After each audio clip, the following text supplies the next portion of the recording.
오늘은 10주년입니다. 10주년의 교회의 역사를 얘기하고 또 교회에 지나온 사람들을 얘기하고 소회를 얘기하고 하는 것들이 때로는 필요한 줄 압니다.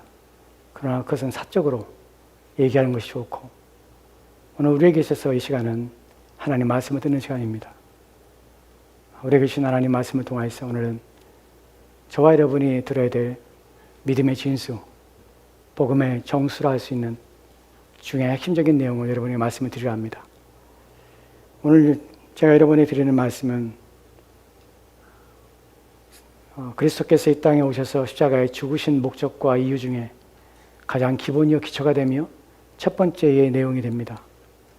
이 내용을 여러분이 정확히 안다면, 이 말씀에 대하여 여러분이 반드시 그 뜻의 의미를 여러분이 이해한다면 여러분들은 구원에 대하여 또한 여러분의 믿음에 대하여 안전하게 될 것입니다. 오늘 이 말씀은 그래서 중요합니다. 제가 잘 아는 특기가 있죠.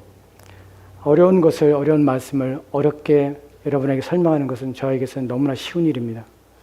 그런데 어려운 말을 쉽게 여러분에게 설명하는 것은 저에게 너무 어려운 얘기예요. 오늘 말씀은 어려워요. 또 말씀드리지만 쉽게 하려고 합니다. 부디 어렵다고 포기하지 마시고 잘 따라오세요. 지금 제 톤이 잘 들리십니까? 여러분 잘 들리세요? 김정민 사님. 제가 지금 불렀는데. 김정민 사님을 통하기 위해서 여기다가 스피커를 하나 개인적으로 갖다 놓던지, 안 들려요? 큰일이네. 김정민 사님 저 뒤로 가세요. 저 뒤에 사모님 옆에 가세요. 거기 뒤에 스피커 있습니다. 들리세요? 예, 들려요. 예. 오늘 저는 여러분에게 세 가지 말씀을 드리려 합니다. 로마서 오늘 우리가 읽었던 3장 24절 말씀을 통해서 세 가지의 내용을 말씀을 드릴 것이에요. 첫 번째 내용은 무엇이냐면, 값없이 의롭게 되었다는 것에 대하여, 의롭게 되었다는 것이 무슨 의미인가에 대해서 말씀을 드릴 것입니다.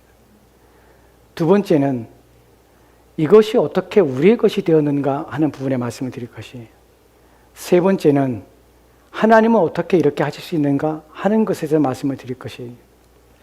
여러분이 오늘 말씀을 듣고 난 후에 여러분에게 이해가 되어야 되는 것은 무엇이냐면, 하나님이 어떻게 이렇게 하실 수 있었는가 하는 부분에 여러분이 초점을 맞추셔야 합니다.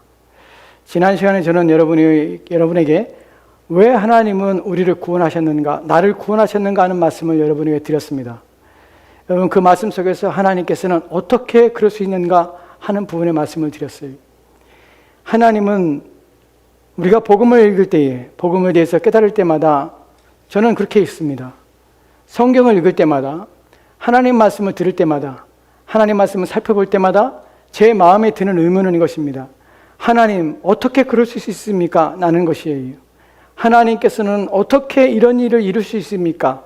라는 것이 제게 있어서는 가장 큰 의문이고, 또한 그로 인하여서 하나님이 내게 베푸신 것이 얼마나 고맙고 감사하며 감격적인 것이며 일어날 수 없는 일이란 사실을 끊임없이 깨닫게 된다는 것이에요. 이것이 저에게 주는 의미는 무엇이냐면, 신앙을 제대로 해야 되겠구나 하는 생각들과 내가 신자라고 부름받은 자리가 얼마나 귀하구나 하는 것과 내가 주를 위해 죽을 수 있다면 이것만큼 나한테 복된 것이 없구나 라는 사실을 확인한다는 것이에요.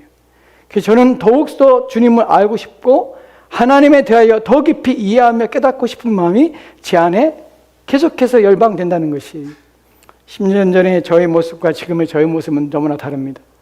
여러분, 얼굴의 모습과 나이 먹어서 나이 든 것을 말하는 것이 아니라 제 안에는 내면에 있는 것이 달라졌습니다. 하나님을 알면 알수록, 하나님 말씀을 깨달으면 깨달을수록, 진리에 대하여 접근하면 접근할수록, 또한 깊은 이해를, 또한 성경에 있는 내용을 더 깊이 바르게 이해하면 이해할수록, 그리스도께서 십자가에 죽으신 사건에 대하여 더 가까이 가면 가까이 할수록 저는 아무것도 아니라는 사실을 더 깊이 인식할 뿐만 아니라 하나님께서 모든 걸 다 이루셨구나 하는 것들, 그리고 그 하나님의 은혜가 얼마나 깊고 넓으며 한량이 없다는 사실을, 그래서 내가 하나님 앞에 사는 것이 그것만큼 내가 할 수 있는 일은 없으며 그것이 나의 가장 고상하고 복되며 그것이 가장 위대하며 내게 있어서 가장 중요한 일이라는 사실을 인식하게 되었다는 것이 저의 신앙과 저의 삶을 완전히 바꿔버리게 한 것입니다. 오늘 그 내용을 말씀을 드릴 것이에요. 오늘 우리가 먼저 살펴볼 내용은 의롭다 하심을 얻은 자가 되었느니라 라는 표현이에요. 여러분, 개역 한글과 개역 개정이 좀 내용이 다릅니다.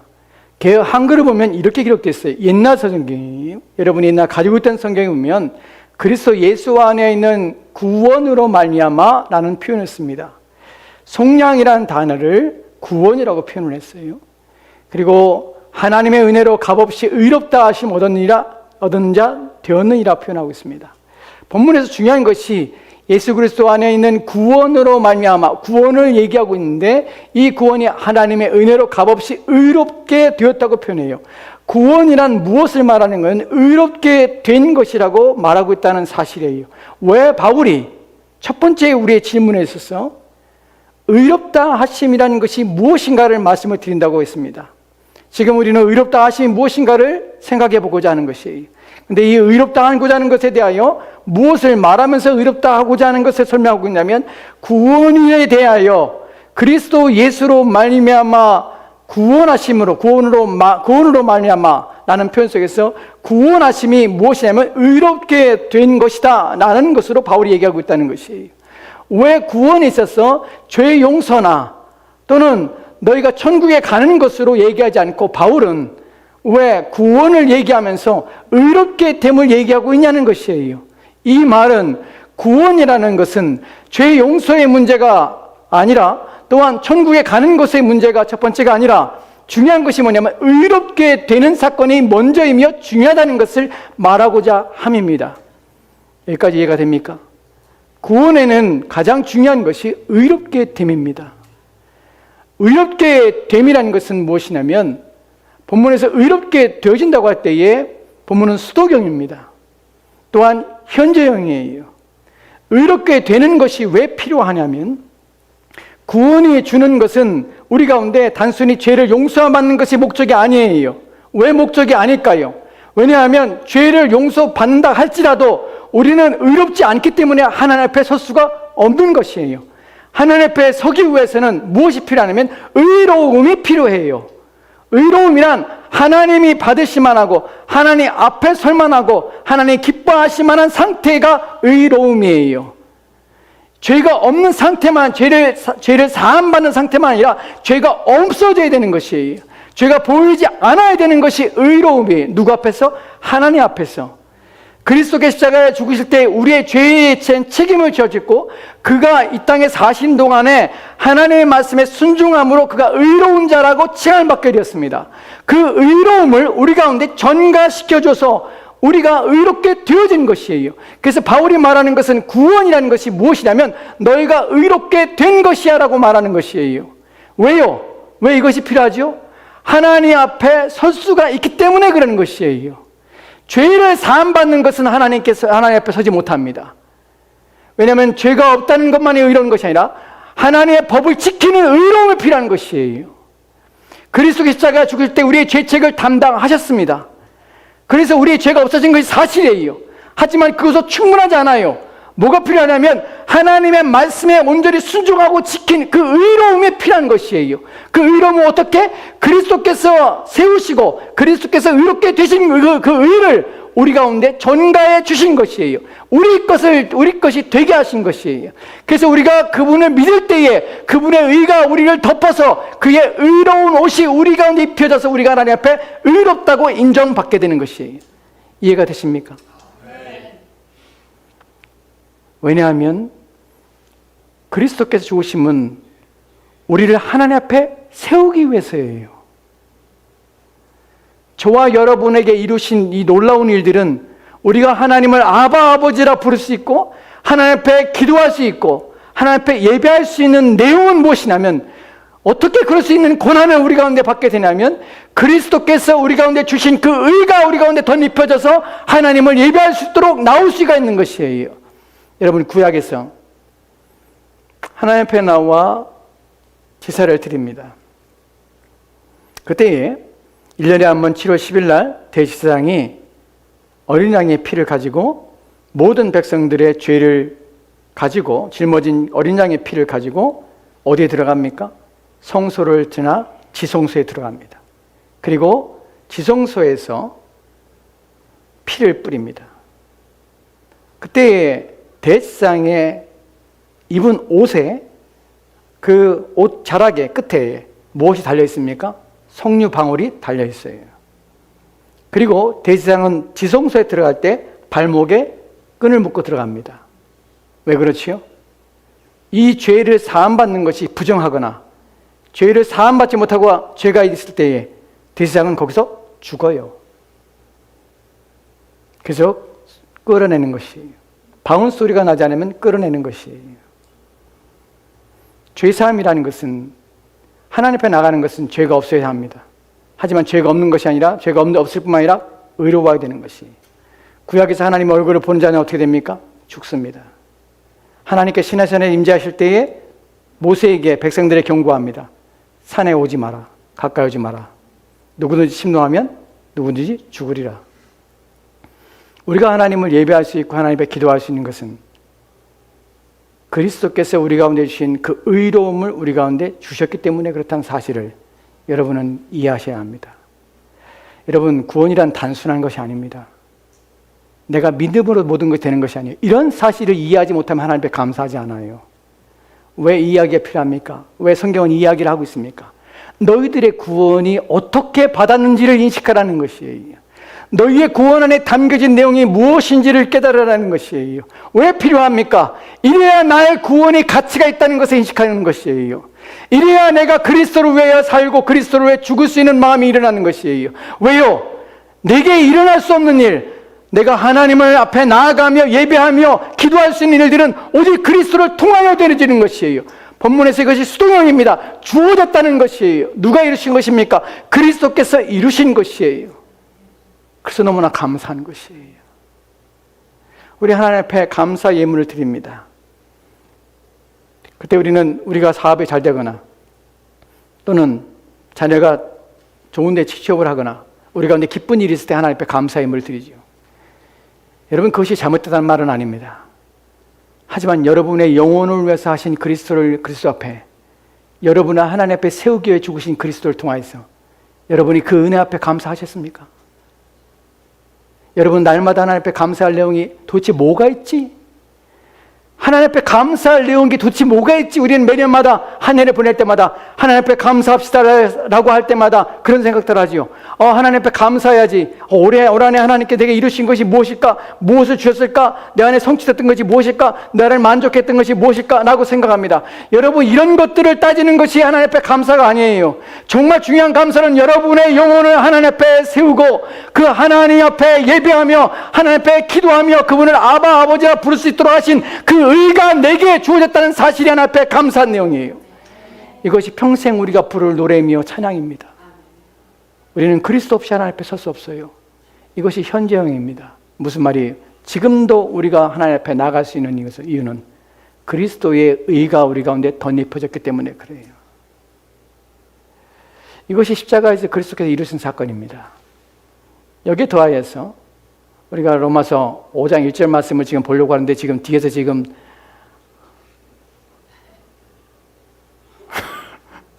로마서 5장 1절 말씀 같이 읽읍시다. 시작. 뭐예요?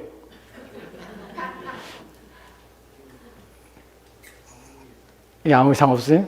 예, 같이 뒤에 보이세요?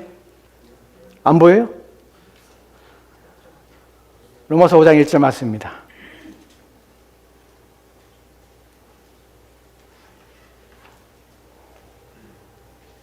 이럴 줄 알았으면 제가 로마서 5장 1절 말씀을 외우는데. 제가 대표를 읽겠습니다. 예, 장로님 읽으십시오. 그러므로 우리가 믿음으로 의롭다 하심을 받았으니 우리 주 그리스도로 말미암아 하나님과 화평을 누리자. 아멘. 그러면 우리가 믿음으로 의롭다 하심을 받았으니, 여기서의 믿음으로 의롭다 하심을 받았단 말은 동일한 의미입니다. 로마서 3장 24절 말씀에서 우리가 의로운 자 되었느니라는 말과 동일한 것이에요. 예수 안에 있는 5장 1절 말씀이에요. 예수 그리스도 말미암아 의롭게 되었으니, 초형제 5장 1절이에요. 믿음으로 말미암아 의롭다 하심을 받았으니, 앞에 있는 내용과 동일한 내용입니다. 하지만 여기서는 부정과거형이에요. 무슨 의미냐면 단회적인 사건이에요. 여러분이 예수 그리스도를 믿을 때에, 한 번에 믿을 때에 여러분은 의로가 됐어요. 하지만 로마서 3장 24절 말씀에 말하는 것처럼 여러분은 끊임없이 그리스도가 필요합니다. 그리스도의 의를 덧입고 나와서 예배하는 것이에요. 여러분이 예수 그리스도를 믿었다고 해서 이제는 내가 죄 용서 받았기 때문에 그리스도가 필요 없는 것이 아니에요. 그리스도는 내가 예배할 때마다 필요하세요. 내가 기도할 때마다 그리스도가 필요해요. 내가 하나님을 생각하고 하나님께 나갈 수 있는 모든 것은 그리스도의 은혜가, 공로가 필요한 것이에요. 그래서 여러분은 끊임없이 누구를 구해야 합니까? 그리스도 예수를 구해야 되는 것이에요. 매일 아침에 눈을 뜰 때마다 하나님 앞에 나갈 수 있는 것은 오직 그리스도를 통하여 나가는 것이에요. 여러분들은 그리스도를 구하고 그 안에 있기를 힘써야 되는 것이에요. 요한복음 5장이에요. 요한복음의 15장에서 포도나무 비유 속에서 너희가 내 안에 있고 내가 너희 안에 있으면 과실을 맺나니, 그리고 너희가 내 안에 거하라는 표현을 씁니다. 왜 그럴까요? 그리스도 안에 있어야 하나님께 나갈 수 있기 때문에 그래요. 그리스도의 의를 덧입지 않고는 우리는 조금도 잠시도 하나님께 나갈 수가 없어요. 왜요? 하나님께서 받지 않으세요. 그래서 우리가 모든 걸 다 한다 할지라도, 우리가 이 땅에서 가장 큰 업적과 누구보다도 큰 공로와 누구보다도 큰 일을 이룬다 할지라도 그리스도를 통하지 않고 그리스도를 의지하지 않고 하나님 앞에 드릴 수 있는 길은 없고, 하나님께서는 그 일을 통해서 하나님께 받지도 않을 뿐만 아니라, 그렇기 때문에 우리는 그리스도를 통하여서만 이 모든 것들을 하나님께 영광을 돌리며 하나님을 높일 수가 있는 것이에요. 그리스도는 우리 가운데 전부예요. 우리 신앙의 전부예요. 본문에서 말하는 것처럼 율법에 기록된 바, 요한복음 이게 아니에요. 오늘 이게 정신이 못 차리시고 지금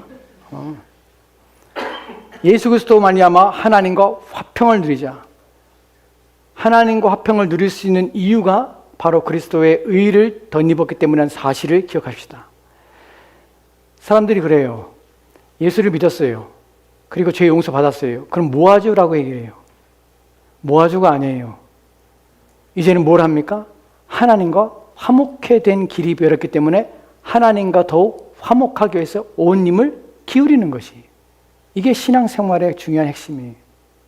하나님과 끊임없이 교제하며 화목되게 된 자로서, 화평케 된 자로서 하나님을 더 알아가는 것이, 그분과 교제하는 것이, 그분과 관계를 맺어가는 것이, 이것이 신앙생활이에요. 여러분이 예배를 드릴 때 누구와 교제합니까? 하나님과 교제하는 것이에요. 여러분이 기도할 때 누구와 교제합니까? 하나님과 교제하는 것이에요. 여러분이 개인적으로 집에서 골방에서 성경 읽을 때 누구와 교제합니까? 하나님과 교제하는 것이에요. 누가 하나님과 교제를 이루게 하셨습니까? 바로 예수 그리스도께서 이를 이루신 것이에요. 그래서 우리 모든 것들은 예수 그리스도를 통하여서 주어지며 예수 그리스도가 전부인 것이에요. 이것이 본문에서 말하는 의롭게 됨이에요. 두 번째 우리가 이제 살펴볼 내용으로 넘어가겠습니다. 로마서 아까 우리가 읽었던 3장 24절 말씀에서 예수 그리스도 안에 있는 속량으로 말미암아 하나님의 은혜로 값없이, 이제 두 번째 어떻게 이것이 우리 것이 되었는가 하는 부분이에요. 하나님의 은혜로 값없이 의롭다 하심을 이라는 표현이 우리 가운데 어떻게 되어진지를 설명하는 구절이에요. 하나님의 은혜로 값없이. 지난 시간에 우리는 하나님의 은혜에 대해 살펴봤습니다. 값없이라는 말의 의미가 무엇이냐면 값을 지불하지 않았다는 것이, 값이 없어요. 이것을 요한복음 15장에 보면은 25절 말씀에 이렇게 기록되어 있어요. 같이 읽읍시다. 시작. 그러나 이는 그들의 율법에 기록된 바 그들이 이유 없이 나를 미워하였다 한 말을 응하게 하려 함이라. 아멘. 예수님을 미워하는데 이유 없이 예수님을 미워하고 있어요. 이유 없이 예수님을 박해하고 있어요. 근데 예수님께서는 뭐라고 말하냐면 이유 없이라는 표현을 쓰고 있는데, 이유 없이가 무슨 말이냐면 값 없이란 말이에요. 같은 단어예요. 즉 조건이나 이유가 없는 것이에요. 조건이나 그래야 될 만한 책임이나 그래야 할 만한 어떤 것이 없는 것이에요. 하나님께서 우리 가운데 우리를 의롭다 하실 때에 하나님과 화평을, 원수된 우리를 불러서 하나님과 화목하고 화평케 되게 하실 때에 우리 가운데 어떤 조건이나 이유가 있어서 그렇게 하신 것이 아니라는 사실이에요. 우리가 지난주에 살펴봤던 것처럼 여러분, 저와 여러분의 구원에 있어서 하나님께서 하신 일들은 우리 가운데 흠모할 만한 것이 있기 때문에 그런 것이 아니에요. 하나님이기 때문에 마땅히 해야 되기 때문에 하는 것이 아니에요. 하나님은 우리를 지으실 때에 우리 가운데 어떤 하나님이 영광을 우리 가운데 취하시며 하나님이 우리 가운데 기쁨을 취하시며 우리 가운데 섬김이 필요하시기 때문에 우리를 구원하신 것이 아니에요. 그런 이유가, 그런 근거가 하나님께는 전혀 없는 것이에요. 어느 누구도 피조물 가운데 하나님 앞에 하나님, 나를 당신은 구원하셔야 합니다. 나를 지으셨기 때문에 하나님 나를 책임져야 됩니다. 라고 요구할 만한 권리가 아무도 없다는 사실이 바로 값없이란 말이에요. 이것만큼 우리 가운데 무능한 것이 없어요. 복음을 알면 할수록 무엇을 느끼게 되냐면 나의 무능함을 드러나게 돼요. 그래서 우리는 이렇게 얘기하는 것이, 왜 그랬어요, 하나님? 왜 은혜란 표현을 쓰는지 아십니까?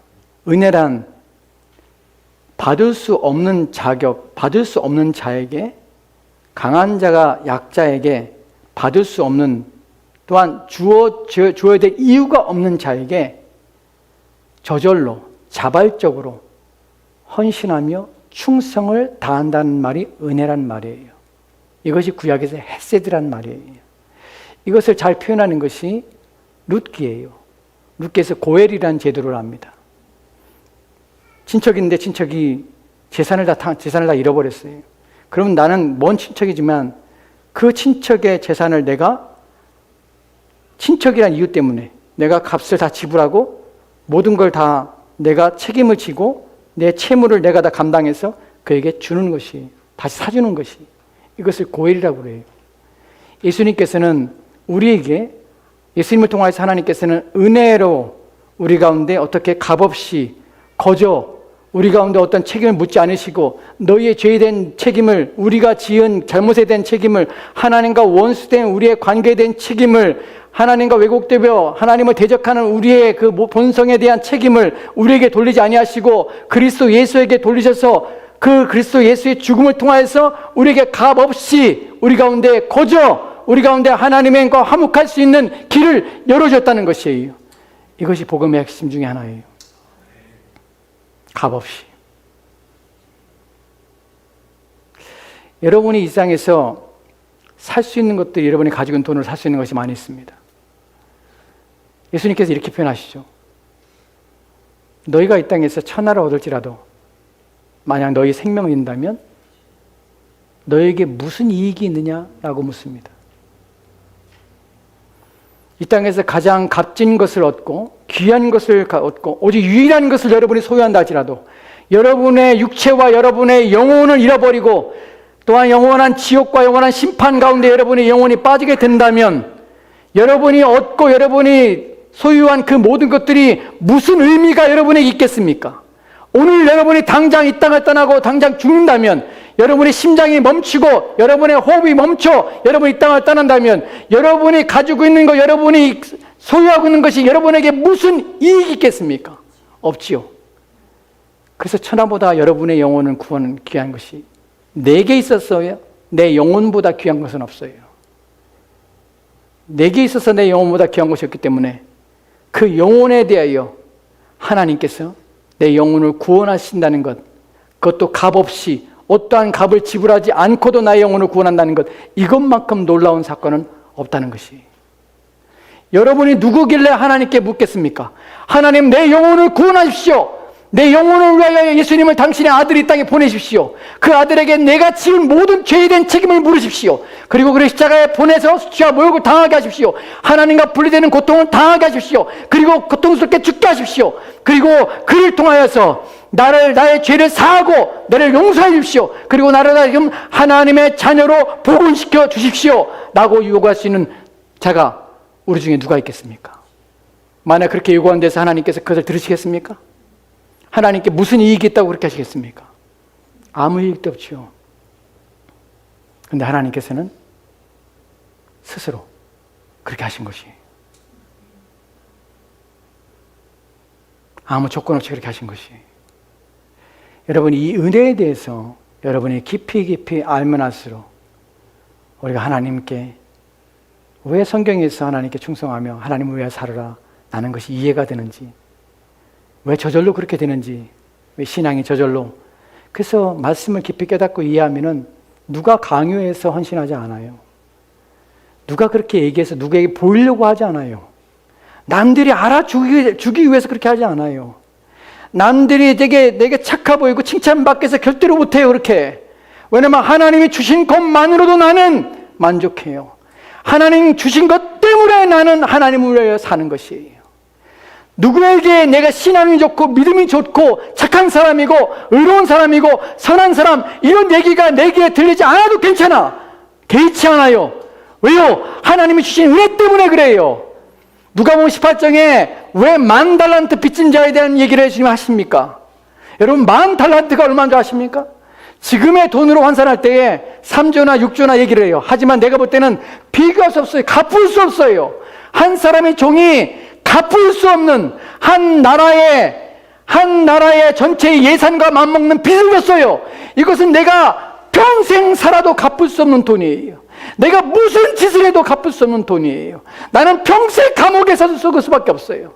평생 내가 이 저지른 것 때문에 갚을 수 없는 빚 때문에 나는 평생 노예로 살며 허덕이며 나의 인생은 그렇게 비참하게 살다가 죽는 것이 나의 인생의 전부예요. 그게 10,000달란트 빚이에요. 주인이 뭐라 합니까? 내가 갚으리라 말을 해요. 뻔뻔스럽게도. 근데 그 주인은 뭐라고 그래요? 왕은 내가 너를 불쌍히 여기서 내 빚을 내가 탕감하여 주노라고 그래요. 이것이 은혜예요. 갚을 수 없는 것이에요. 여러분, 누가복음 15장에 보면 탕자의 비유가 나와요. 탕자의 비유 속에서 주인공이 세 사람이 나와요. 둘째 아들, 첫째 아들, 그리고 아버지. 탕자의 비유 속에서 누가 주인공이냐라고 할 때 여러 가지 의견이 분분합니다. 우리는 탕자가 주인공이라 탕자로 얘기해요. 그러나 마지막에 보면 그 이야기 속에서 집에 돌아가지 않는 큰아들이 또한 문제가 돼요. 그래서 마지막 엔딩은 큰아들이 엔딩이 되기 때문에 큰아들이 주인공이라 얘기를 해요. 그러나 세 번째로는 그러나 여전히 기다리고 있는 하나님, 아버지가 주인공이라고 얘기를 해요. 저는 그 탕자의 비유 속에서 아버지가 주인공이라고 생각합니다. 그 이야기 속에서. 여러분, 은혜란 무엇이냐면 둘째 아들놈이 아버지한테 얘기를 하죠. 아버지, 내게 주실 몫을 지금 주세요라는 말을 해요. 근데 이것이 동양 문화에서 무슨 말이냐면 아버지 죽으세요라는 말이에요. 왜냐하면 재산은 언제 주냐면 아버지가 돌아가신 후에 유산을 받는 것이. 그것이 동양 문화권이에요. 이스라엘도 마찬가지. 근데 아버지 재산 중에 내 몫을 주세요라고 말하는 것은 아버지 이제 죽으세요라는 말이에요. 이렇게 버르장머리 없는 놈이에요. 아버지가 재산을 줬어요. 이 못돼 처먹은 놈이 아버지 재산을 받아서 어떻게 합니까? 당시에 아버지가 준 재산은 무엇이냐면 이것은 현금이 아니에요. 부동산이에요. 당시에 아버지가 가지고 있는 재산은 부동산이에요, 다. 근데 성경이 뭐라고 합니까? 이 아들놈이 그것을 팔아버려요. 그리고 본문에 보면 그것을 팔 때에 빨리 팔기 위해서 손해를 감수하고 자기 아버지 재산을 팔아서 처분해서 그 돈을 가지고 먼 나라로 가요. 본문에서 왜 먼 나라 갈까요? 안 돌아오려고. 이 못돼 처먹은 놈이 안 돌아오려고 가요.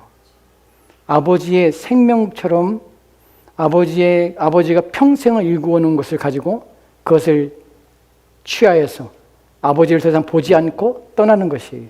이 본문에서 얘기하는 것이 무엇인지 아십니까? 탕자가 누구입니까? 저와 여러분들이에요. 어떻게 해요? 우리는 하나님이 주신 생명을 아버지는 평생 동안 일구어서 부동산을 재산을 모은 것이에요.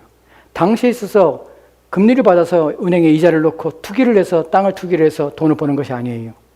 노동을 하고 수고를 해서 자기의 시간과 자기의 삶을 바쳐서 재산을 일군 것이에요. 아버지의 생명이에요, 이거는. 아버지의 생명을 취하해서 그것을 싸게 팔아버리고 그리고 허랑방탕해서 날려버립니다. 본문에서 허랑방탕이라는 표현을 쓸 때 그 단어 원문의 의미가 뭔지 아세요? 집어서 바람에다가 날려버리는 것이. 못돼 처먹은 놈이에요. 이것이 우리 가운데 주는 의미가 무엇이냐면 우리가 그래요. 우리는 하나님이 이 땅에 우리를 보내셨어요. 하나님이 주신 생명을 가지고 살고 있어요. 우리가 이 땅에 보낸 것이 아니라 하나님은 우리 각자에게 생명을 주셨고 또한 우리가 호흡을 주시고 이 땅을 사는 동안에 우리의 필요한 것을 채워줬어요. 근데 그것을 가지고 어떻게 씁니까? 내 자신을 위해 사용하는 것이. 아버지의 생명을 내 자신을 위해 사용하는 것이. 내 자신의 이익을 위해 사용하는 것이. 아버지의 주신 생명을 내 마음대로 내가 원하는 것에 내가 아버지가 원하지 않는 것에 사용하며 다 허비해버리는 것이.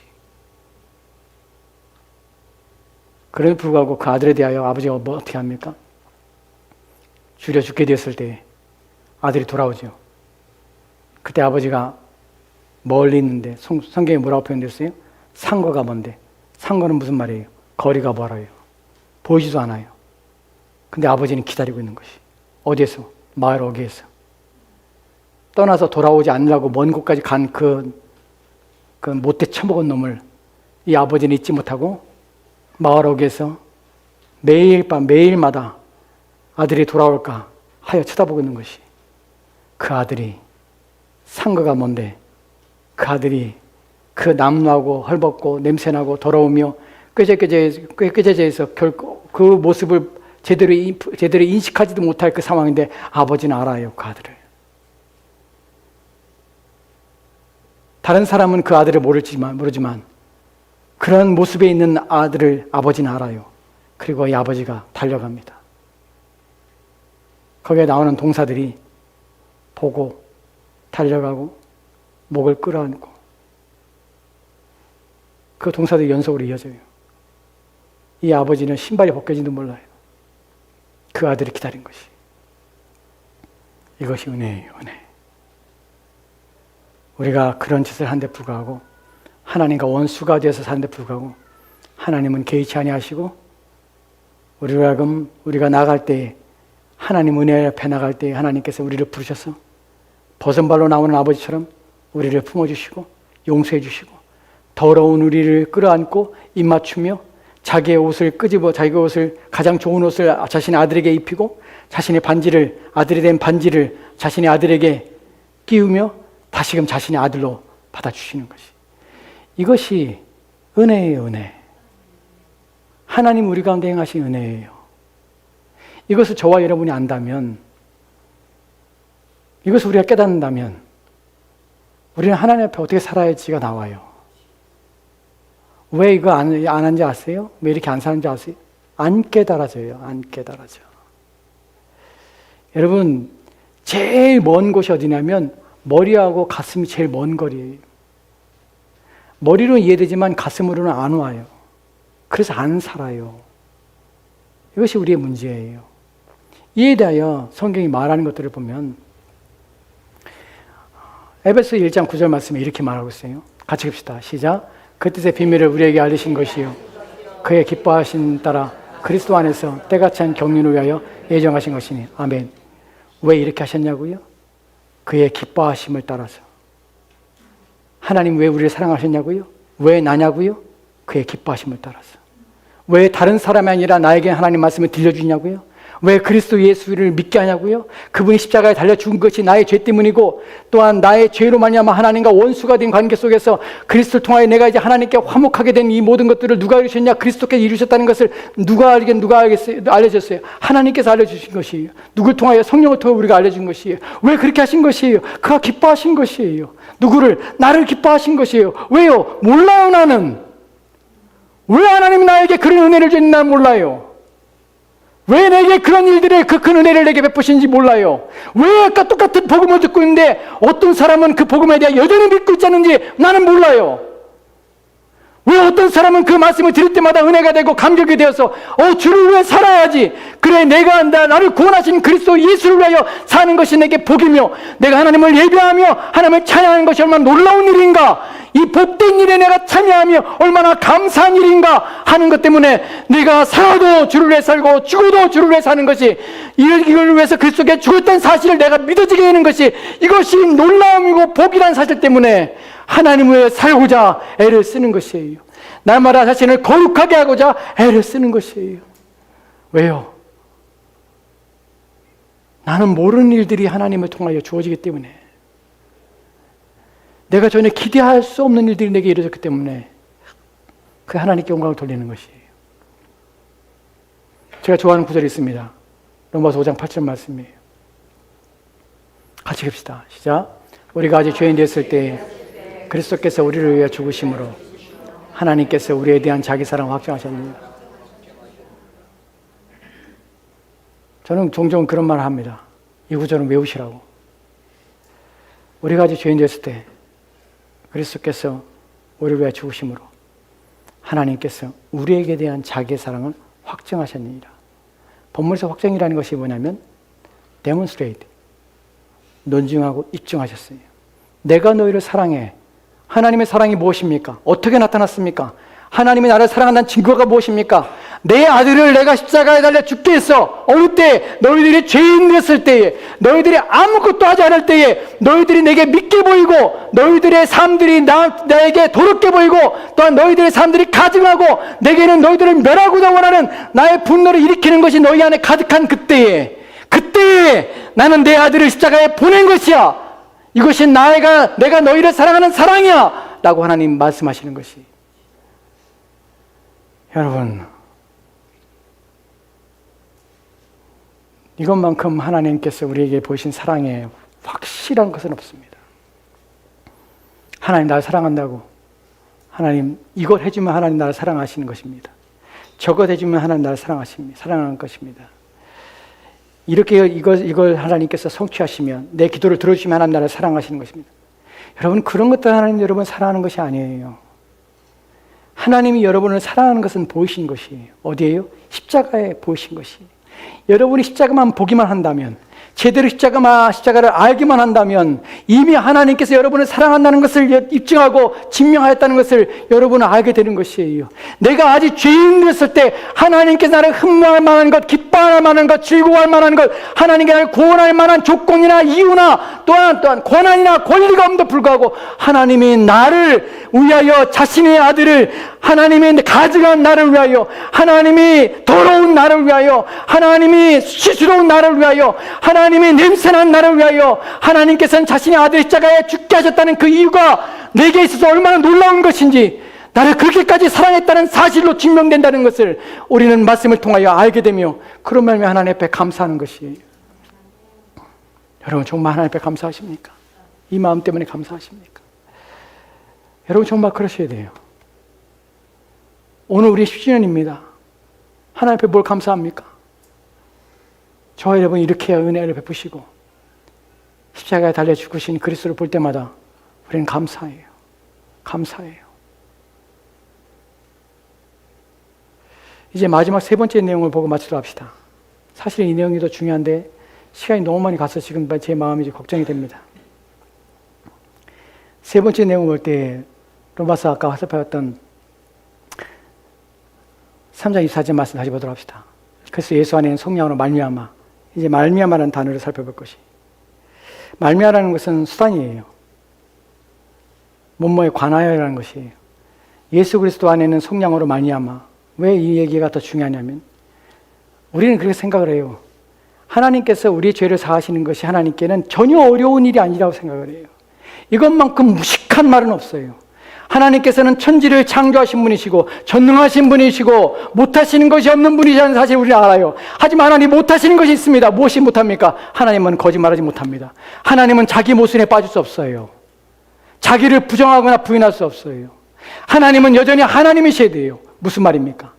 하나님께서 우리의 죄를 볼 때에, 우리의 죄를 대하실 때에, 우리의 죄를 취급하실 때에 하나님은 말씀으로 이 세상을 창조하신 것처럼 우리의 죄에 대하여 야, 이제 어떤 것들을 해? 내가 너희 죄를 사할게. 그냥 너희 죄 사함 받았어. 말씀으로 우리의 죄를 사할 수 없어요. 왜 없어요? 하나님 무능해서 없어요? 하나님의 능력이 없어서 못해요? 아니에요. 그렇지 않아요. 이 방식으로는 절대로 못하는 거예요. 왜요? 하나님 모순되기 때문에 그래요. 하나님의 죄를 지은 자에 대하여 반드시 죄값을 지불하시는 것이 하나님의 속성인 성품인 공의예요. 하나님은 의로우신 하나님이에요. 하나님은 진실하시며 정직하신 하나님이에요. 하나님은 참되신 하나님이에요. 그래서 악에 대하여 반드시 심판하셔야만 하는 의로우신 하나님이세요. 근데 하나님이 그 의에 대하여 자신의 성품인 공의에 대하여 그 의로움에 대하여 무관심하고도 무시하며 괜찮아 용서해 줄게 하고 말한다고 해서 하나님이 우리의 죄를 사할 수 있는 것이 아니에요. 그렇게 되면 무슨 문제가 생깁니까? 하나님 마음에 충돌이 생기는 것이에요. 하나님의 공의가 무시되는 것이에요. 그럼 하나님이 아닌 것이에요. 하나님은 참되신 참될 수가 없어요. 진실하실 수가 없어요. 하나님은 의로울 수가 없는 것이에요. 왜요? 죄에 대하여 그냥 없다고 했기 때문에, 죄에 대하여 벌하지 않기 때문에 하나님은 의로운 하나님이 아닌 거예요. 그때 하나님께서 뭐라 해야 됩니까? 죄에 대해서는 죄에 대한 책임을 물으셔야 되는 것이에요. 이것이 바로 본문에 있는 속량으로 말미암아예요. 누구 안에 있는? 그리스도 예수 안에 있는. 속량이란 말의 원의는 처음에 이 단어가 사용될 때는 갑옷을 느슨하게 하다는 의미였어요. 이 단어가 발전합니다. 이 단어가 짐승들을 묶어놓던 목줄을 풀어주다는 의미가 돼요. 이것이 더 발전하여서 이제는 노예나 또는 어떤 채무에 있는 사람에게 풀어주다, 해방시키다는 의미가 돼요. 그래서 이 단어가, 속량이라는 단어가 해방시키다는 거죠. 풀어 해방시키다. 근데 더 중요한 것이 있어요. 풀어 해방시킨데 어떻게? 값을 지불하고 풀어 해방시키다는 말이에요. 이 말이 왜 중요한지 아십니까? 저와 여러분에게는 하나님의 은혜로 값없이 의롭다 하심 받았어요. 우리가 지불한 것은 하나도 없어요. 그래서 우리는 이 은혜에 대하여 생각할 때에 내가 지불한 것이 없기 때문에 너무나 쉽게 하나님께서 이 일을 해결했다고 생각하는 것이에요. 하나님 말씀으로 모든 것을 해결할 줄 아는 것이에요. 그렇지 않아요. 하나님 우리를 사랑하시지만 하나님 우리를 심판하셔야 돼요. 반드시 죄에 대해서는 책임을 물으셔야 되는 하나님인 것이에요. 그렇기 때문에 하나님께서 모순되지 않기 위해서는 자가당착에 빠지지 않기 위해서는 하나님께서는 죄에 대하여 반드시 책임을 물으시고 죄값을 지불하시는 공의가 실현돼야 하나님이신 것이에요. 하지만 동시에 하나님은 우리를 죽이시면, 우리를 멸하시면 하나님 우리를 사랑하시기 때문에 하나님의 사랑에 대해서도 또한 부딪히게 되는 것이에요. 하나님은 사랑과 하나님은 공의의 이 두 가지 하나님의 성품을 만족시키기 위하여 하나님께서는 비밀하고 또한 우리가 할 수 없는 놀라운 일들을 행하신 것이에요.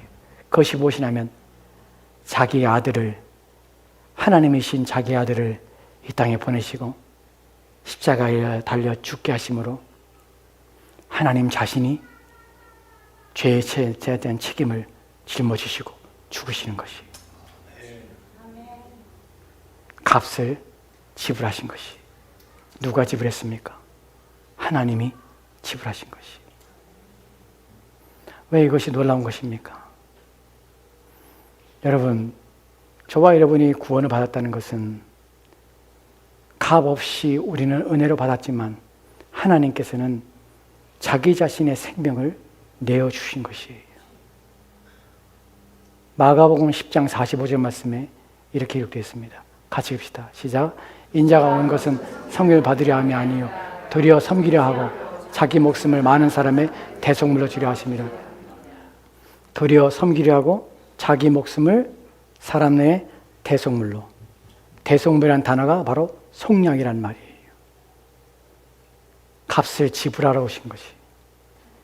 여러분, 저와 여러분의 구원이 왜 가치가 있냐면, 이 구원이 왜 귀하고 왜 소중하냐면, 왜 우리를 구원하신 그 목적에 따라 살아야 하며 이것을 헛되게 하지 말아야 되냐면, 왜 하나님이 나를 구원하여서 하나님과 화목하게 하시고 하나님을 닮게 하시기 위해서 그리스도 예수를 닮도록 끊임없이 성령을 우리 가운데 보증을 주시고 성령을 통하여 이끌어 가시며 우리를 놓지 아니하시고 거부하며 반역하는 우리들을 끝까지 끄집어내고 붙잡아내고 우리의 발목을 비틀어서 우리의 팔을 꺾어서라도 하나님 앞에 세우도록 끊임없이 우리를 인도해 가시냐면, 왜 여전히 우리 가운데 역사하고 계시냐면, 왜냐하면 값을 지불하셨기 때문에 그래요.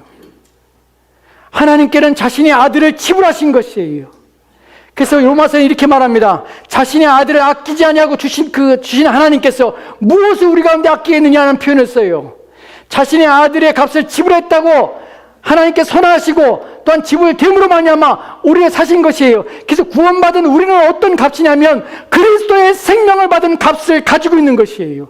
그 생명을 받았기 때문에 그래서 우리는 어떻게 삽니까? 나 자신이 이때 육체로 사는 것은 나를 위해 사는 것이 아니라 나를 위하여 자신의 생명을 버리신 하나님의 아들을 믿는 믿음 안에서 살게 되는 것이에요.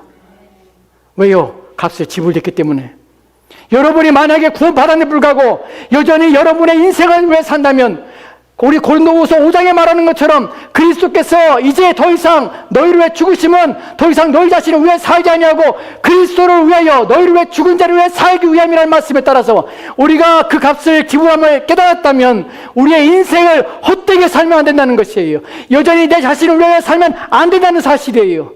왜요? 그러면 그 값을 지불한 것을 헛되게 하는 것이에요. 히브리서 6장에서 다시금 그리스도의 십자가에 못 박는 자들이 있고 그 피를 헛되게 한 자들에게 다시금 구원하지 못함이 있다는 말씀을 하신 이유가 무엇입니까? 보배로운 피를 흘려 그 값으로 저와 여러분을 사셨습니다. 사람이 죽은 것이 아니에요. 사람이 사람을 죽어도 여러분 그 사람을 평생 동안 기리며 삽니다. 하나님이 죽으셨다면 우리는 얼마나 우리의 가슴에 평생토록 그 은혜에 대하여 깊이 인식하며 생각하며 그를 위해 살아야 되겠습니까? 하나님이 죽으셨는데 그래서 내가 생명을 얻었는데 그렇다면 우리는 얼마나 더 그 하나님을 위해 살아야 되겠습니까? 이것을 생각하라는 것이에요. 이것을 생각해야 우리가 주님을 위하여 사는 것이, 이것이 의무가 아니라는 사실, 마지 못해서 하는 것이 아니라는 사실, 내가 주님을 위해서 고난을 받는 것이 기쁘고 내가 그리스도의 고난에 참여하는 것이 복되다는 사실을 이래서 깨닫게 되는 것이에요. 이것이 하나님의 은혜입니다. 10주년, 오랜 세월입니다.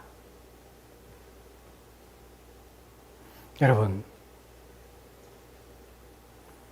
오늘 우리가 생각할 것은 다른 것이 아니에요. 역사가 아니에요. 저와 여러분은 이렇게 보배로운 피로 구원받은 하나님의 사람입니다. 이게 교회입니다. 그런 사람들이 모인 게 교회고, 그런 사람들이 함께 하나님을 닮아가며 거룩해져 가며 그 은혜에 보답하며 열심으로 주 앞에 충성되게 애를 쓰며 자기 자신을 깨워서 하나님 앞에 세우도록 했으며 부단히 노력하는 것, 그것이 진리를 아는 자들이고 그것이 바로 교회입니다.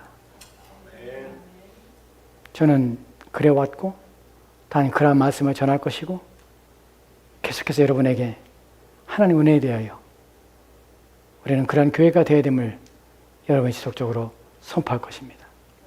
부디 이 말씀을 통하여 깨달았다면 하나님을 위해 사십시오. 하나님 영광을 위해 사는 저와 여러분이 되었으면 좋겠습니다. 기도합시다. 하나님 감사합니다.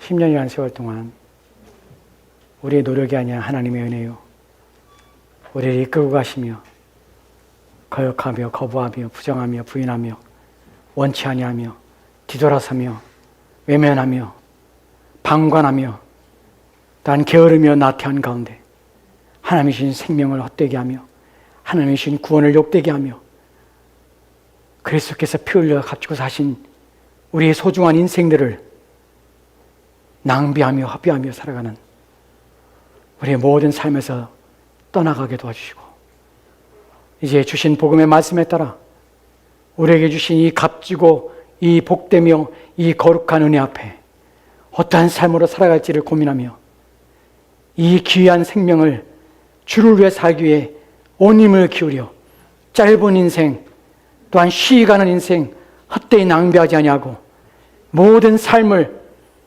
우리의 삶의 우리의 신앙과 우리의 믿음의 기회로 삼아 하나님을 위해 살아내는 우리 모두가 되도록 주여 도와주옵소서.